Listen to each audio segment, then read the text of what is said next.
Business Mentor Talks is vlogged by no other, Armando Boots Bartolome. In cooperation with the Manila Times, it aims to bring to life and recognize entrepreneurs who constantly strive to create a living for the community as well.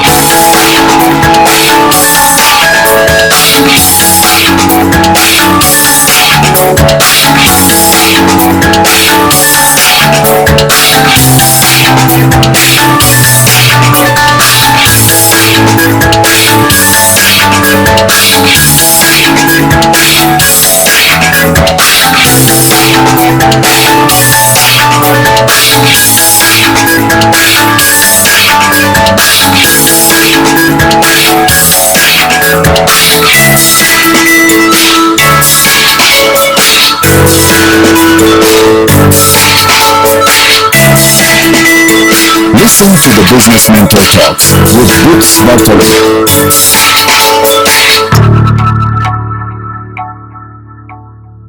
We have a beautiful couple from the beautiful city of beautiful people with sweet pineapple. Sabi nga nila, ito ang sitting may mga celebrities ang leaders, and also the entrepreneurs are also leaders. So without further ado, let me introduce to you the couple, Perok and Rina Rodriguez of Mayongs. Mayong hapon, Perok and Rina. Good afternoon, sir. May hapon. Maayong hapon, sir. Maayong hapon. Oy, kamusta na dyan sa Ormoc? How is the weather in Ormoc? Maganda pa rin. Maganda pa rin. Yeah, It's too hot. right. Oo. And one of the progressive towns that I visited, no, during your foundation day. And also, you're also kababayan ng ating Alto Peak, no? Another entrepreneur in the making. So, Perok and Rina, tell us, paano ba nagsimula itong Mayongs? Yes. Well, 38 years ago, around 1986, four brothers, the four of us, who started a very small snack house. It's just a stall. Talagang maliit lang talaga. And I think we had only like 2 personnel with us that time. And we were selling siopao and burger And and Mayong. Ah, 3 items. okay. That's all we were selling. I What- wasn't with him yet at that time. Oh, what was the boost? Bakit kayo nagkaroon ng snack house? Mga magkakapatid ba? Well, I had 2 brothers who are doctors. That time, Ormoc was really, really small city. And we were looking for something, you know, to complement different snack house in that area. So we thought we could, you know, serve burgers in different way, like American burger or what. That's the idea. It started that way. Okay. And how many stores does Mayong have right now, Rina? Ilan ang stores na? We have, where do you want to know?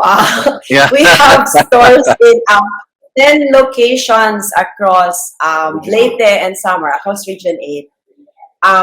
We have siguro a total of 33 branches, including our peddling. We have peddling vans and small outlets. Okay. And ano ang uniqueness ng Mayongs? Tell me, because when I spoke to some people from Tacloban, sabihin nila, Mayongs, oo, matagal na yan. Ano ang uniqueness talaga ng Mayongs? Kumbaga, kayo yung homegrown ng Region 8. We sell the best products. I think we're known for our burger. Ah. Yeah. And With the pickle on top. of it. Yeah. Ay, oo Pickle nga on top. pala. Pickle on top nga pala. Yeah, when I saw that burger, nagtataka ako bakit may pickle on top. Tell us, Perok, bakit nagkaroon ng pickle on top? Parang iba ito sa regular hamburgers na nakikita ko. Yeah, because when we thought about it before, most of the burgers are inside the bun, yung pickle. And we noticed that people take it out. No, some especially the kids doesn't like it. So what we thought about was why don't we put it on top? People might eat it first before eating a burger, and there was a time that they were short of pickles, and people were looking for it. So we said, okay, we just continue it, put it on top, something different from others, and until now, we're still doing it. Uh-huh. So, naging nakilala na kayo na pag sinabing Mayong's, pickle on top. No pickles, that's not Mayong's, di ba? Parang ganun ba yun? Yes, it's different. So, Just as I said, if you compare it to the other leading brands, that's one thing that's just different. Pickle on top. correct. The Ormoc version, Yeah. the Filipino version. And it's really, Universal. the taste is really homemade. So, sino nagkongkok ng recipe sa inyong magkakapatid, pero? My mom, she cooks.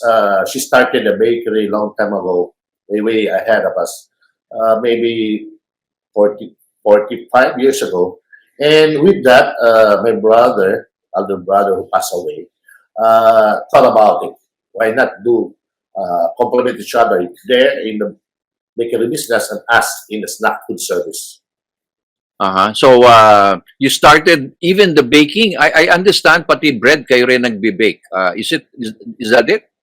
Yeah, yung buns namin, we try. It's different talaga. It's filling, it's soft, and it's really different. We actually produce, you started, kasi nga, hindi pa kayo magkasama nun, sir. So, when they started, it was just snack house. Yeah. And then eventually, they expanded, meron ng bakery. So, we're now also known for our bakery products, especially for our sliced bread. Okay. And would you say that Mayong's in the next 2 years would be spreading outside the Region 8? Why not? Hopefully. But how's the organization right now, Perok and the Arena? Paano organization? Is this a family, a very close-knit family run operations? Actually, since it's owned by the 4 brothers, so kaming mga spouses, we are now part also of the board. So it's run by an 8-man board, a corporation, and then basically we have like mga 350 or more employees now. What started as like 2 employees, it's now mga 300 around that, and then we have already started to formalize the structure. We have different departments. But we have him on top of everything else as the CEO. I'm the new CFO, and then we have his niece, who is a daughter of one of the founding brothers, as the COO, and we have an active board membership. Oh, so parang naging professionalized na ito. Was this really the forecast or the vision that your brothers have envisioned ba, pero na lalaki from 2 people to 300 people? Well, we never thought about it.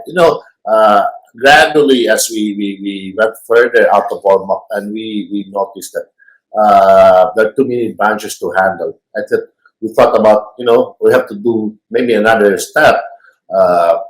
If we go out of the region, which I think we could handle it more. So talagang we just didn't notice. We just grew and grew and grew. Parang siguro it's like opportunities came along the way. Correct. Na that made them expand. Siguro when we got married some 25 years ago, I remember him personally, sir, going to the branches in southern Leyte, and then his other brother would go to their branches in Samar. And then now, so meron na kaming mga manpower to do the operation. So meron na kaming mga structures within our organization that allows him na talaga to focus more on top management and building on the vision and making the vision come true. And yun na yun, baka outside of Ormoc. But Perok, ano experience ninyo in starting the business? Compared to 38 years ago, is it right? 38 years ago? Yeah. And now, how would you really figure out kung kayo ang magsisimula ng negosyo ngayon ng Mayongs? Ano ang mga challenges talaga na experience ninyo nun? Well, along the way, yung number one challenge talaga is competition, di ba? So, every time we open a store, especially if the national brand is there, parang masaba talaga. Uh, are we gonna succeed or what? But along the way, we've experienced that talagang if you are different from them, yung product mo talagang magkaiba. I mean, you get the feeling that people will, your customers will go for you because you're different. Because if you look at it now, if example bread, if you look at the bread, there are a lot of different companies.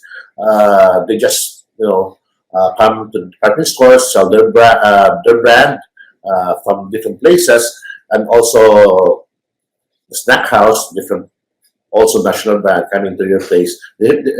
Even small towns, they're already present, and you just accept and learn from it. So along the way, I didn't study any management or any course, any what's what we call this business course, but along the way, every time there's a seminar or anything that we can learn, just like where we met, I won't say no. I always attempt to learn something. For me, learning should stop there. We should learn every day. Mhm. So basically, you never expected it, but it started to get, you started looking at opportunities. And how do you really now maintain the tight growth of the company? Alam mo naman kasi, no? When the company starts to grow, you started to see a lot of distractions, a lot of misalignment. Rina, anong nakikita mo ngayon? How well the Mayong's organization has emplaced, really the tightness in terms of the growth. Lalong-lalo na siguro during the pandemic. Pero Rina, how was it? Yeah, actually, during the pandemic, yun yung I think the good thing about how they've been running the business is that you always try to adapt to changes, and then there are unexpected events like the pandemic, but instead of looking how hard it is or focusing on how hard it is, but we try to adjust and see what are the opportunities. I think fortunately sa pandemic we did not have to close any of our branches. Yeah, So what? except so when yung like yung sa mga mall, 'di ba? Like Yeah. except sa malls because we had to close some malls, but parang life goes on.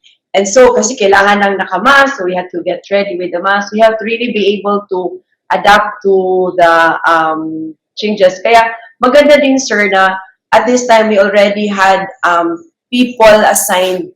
Kung meron na kami mga departments that were already functioning. So madali na lang to escalate pag merong pag roll out, not escalate. Pag roll out, pag merong mga changes na kailangan or merong mga sudden things that need to be done kasi we already had people in place, and we're really gifted with loyal people who treat Mayongs as their own.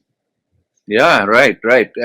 Biro mo, 38 years, ang dami nyo na pinagdaan ng crisis, the Asian crisis, the typhoons, the Yolanda. How was Yolanda? I mean, did it really affect you, or especially the supply chain, pero? Yeah, the supply chain and some of the stores, especially yung malayo, it's really hard because yung central operations namin nandito sa Ormoc, and to bring the goods out, the raw mats to the branches, it was really a challenge. And walang bank, it was really hard. But just like what Rina said, we have to adapt. And luckily for us, I think after 2 weeks. After Yolanda, all our branches were up and running, ready to serve the people. But it's really hard to, walang food, walang electricity, and you could provide for the people. That time, I think we had to, to help the community, we had to slash certain prices in our products, just, to help also our community. Actually, Correct, sir, yung correct. sa Yolanda, one thing that happened was yung, kasi there was a shortage of food. Yes. And then, di ba, like even some soft drinks were selling expensively. Some people would even buy our bread and then sell it like triple the price. So we Oo. also tried to control that, yung mga hoarders. Oo. So we were strict because we didn't want people to, number one is we didn't want people to think we were taking advantage of the situation.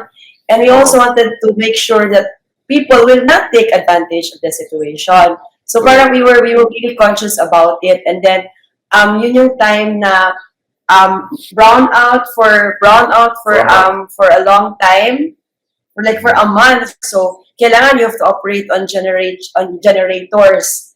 And then fuel is more expensive than the usual na electricity. But then on our part, yung sa board, we decided na parang hindi maganda na kasi dahil may calamity and then may mga limitations, mag-increase ka lang just for the sake. Parang it's more of, we thought it as we have to maintain our prices to the most that we can as a way naman of supporting and giving thanks to all our loyal customers na who have been with us naman in good times. We have to show to them na in bad times we can still be relied on. Correct. Tama 'yon, no? I mean, actually, that's very rare, no? Yung yung inyong ginagawa kasi a lot of people would take advantage of the situation because of shortage and really maximize whatever profit, no? But yours is actually your feeling for the people, no? Yung giving thanks to the community at the time of need, di ba? I noticed at the back of your you are now overflowing with awards. What are these awards, by the way? I'm really surprised. Give me one or two awards that you are really proud of. Pero This one is is the most recent siguro that we got, and it's the most beautiful so far. This is from from the city of Ormoc. We have annual business awards, and so we've been awarded as the Business Innovations Awards in Manufacturing. Wow, galing yan, ha? Business Innovation Award Manufacturing. That's something lalo na commissary yan, no? Yung process, di ba? So what other awards did you garner, pero Actually, meron din kaming Best Burger Award. Pero hindi dito is meron dito Outstanding Taxpayers Award.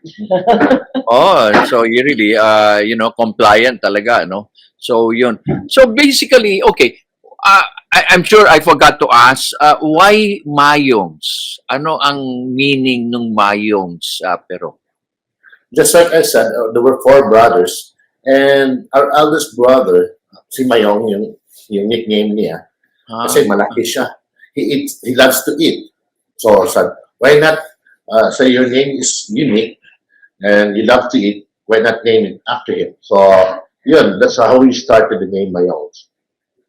So talagang pangalan pala ng eldest or one of the eldest brother. Eldest brother. Okay. They are 10 in the family. Yeah. Oy, mukhang walang family planning ata, ano? Well, eldest brother lang yun. Well, in Ormoc, sir, 30 years ago, most of the families, hirap to look for 5 lang. Talagang beyond, more than 5 yung kids. And we have another award pala, sir.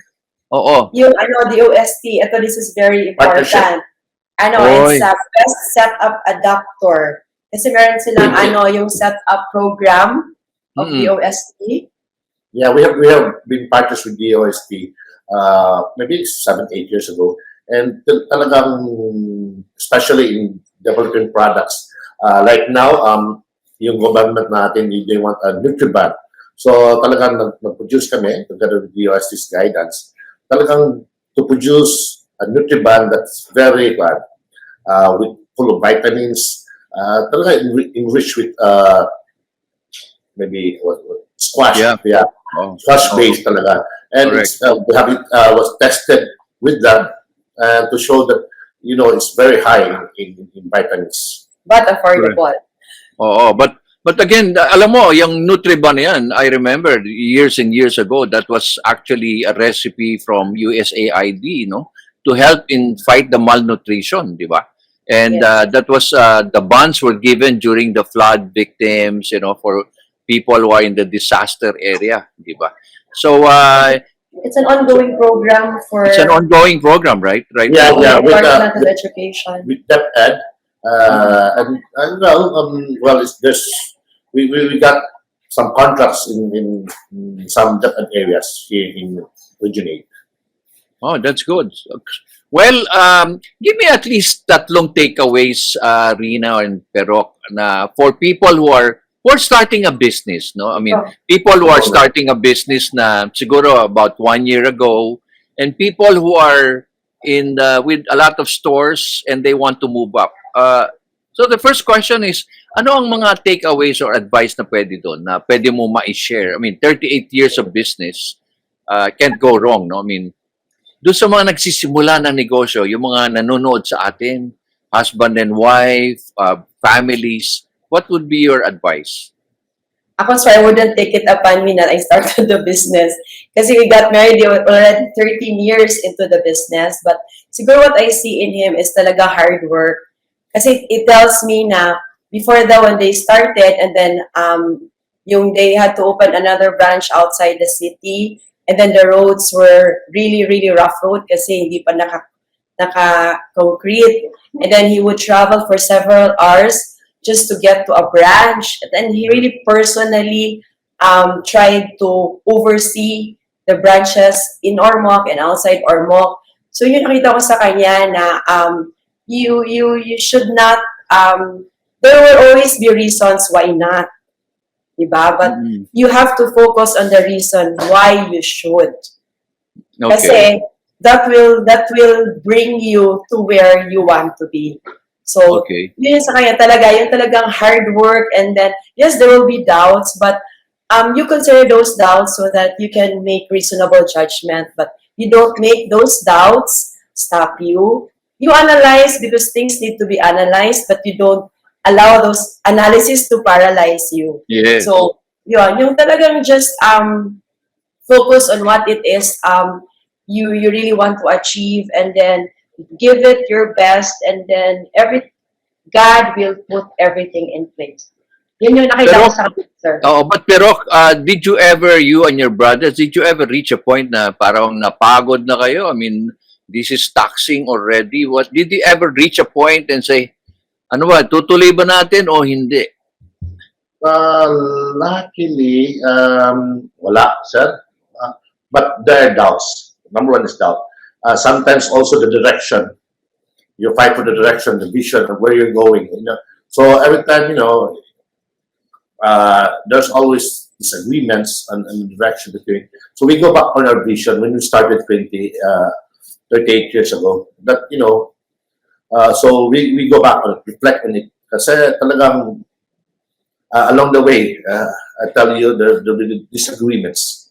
But hopefully, you can patch up everything that's that we did.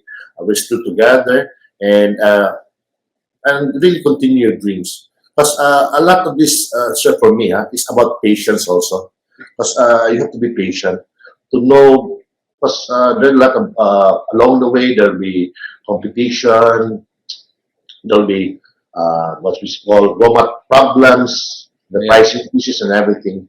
Just give you an example, like ASF. One of our strong products is siopao. It's pork, and you cannot bring the other goods to the next town or the town after because there'll be checkpoints along the road looking for meat. Yeah. And so there are challenges. And if you say, I will not do this. So ano mangyari? So talaga you persevere, have patience, look for ways how to bring it there. Yeah, I mean, Speaking of vision, sir, yung vision, kasi I have to mention, sir, yung ka-partner ni one of the major actor in Mayong's is his brother Lito, who passed away. He was actually the visionary among the brothers, I would say. Kasi he tried to really think ahead, yung mga 10, 15, 20 years ahead. And in fact, the very building that we are sitting on now was his vision. Unfortunately, he passed away on the year when This meeting was finished. Yeah. this building was finished. So it's his brother Lito. Right, right. So yeah, but it's nice to see four brothers, no, who are really putting up a business and really keep on that legacy. So let's talk about the others. Like, for example, will there be a second generation running the organization now? Are there second and third generations right now, Pero? Yeah. In your family business? Yeah. Yung si Micah, yung ating operations officer, is now the second generation. Another sister of hers also part of the program. But definitely, every summer we have this program that our kids, they go to the stores. We give them chance to learn, and hopefully along the way when they graduate or what different courses that we take, hopefully they will look at Mayongs and hopefully, because we can enforce that all the kids will follow us, but definitely somebody has to take care of this business. Which is, yeah, very, very admirable, no? Kasi you are now exposing them but not forcing them, para bang may summer camp, di ba? O, eto, practice kayo, siswendohan naman kayo, luto kayo ng hamburger, di ba? And, Mga apo na yun, sir. Mga apo na yun. Yung mga apo na, mga anak nila ni Micah. They're actually, third generation na. Third generation na, wow. So, really, yeah. Anyway, yeah, good luck to Mayongs, and really hope to see Mayongs flying all over, not only just in Leyte, but also covering the Philippines as well as going abroad, di ba? I mean, di ba, hindi naman masama managinip, but Yes. I'm sure seeing Mayongs in the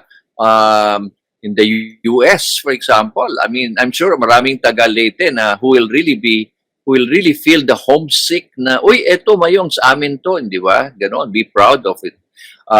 Right? So, yeah, good luck to you, and more power to the Mayongs brand, Pero. And but also, Pero, believe ako, you have the time to serve the city also, huh? I mean, how do you balance? Believe ako sa inyo, you have your personal, private, entrepreneurial activity, but you also have time to serve the government, the local government, Pero.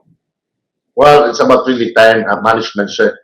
First of all, I have a very supportive wife who was before in the, I would say, what's this, accounting firm before. So she knows a lot. So talagang he knows systems. So talaga she's there for me also. So talagang may balance. On weekends, I spend my time with my family. That's good.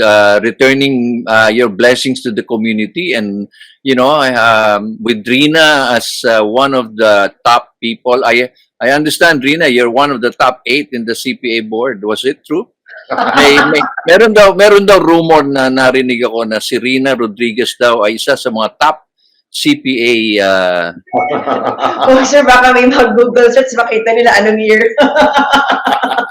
Oh, regardless of the year, but you were one of the top 8 daw. Tama ba yun? Wait, no, not. Secret. Ayaw niya. Anyway, yeah. So again, good luck to you, and God bless to all your endeavors, and to the family to keep on growing.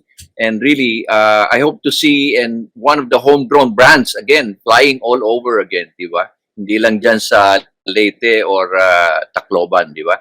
Good luck to you. Thank you very much for your time. I know it's Saturday. I know it's something.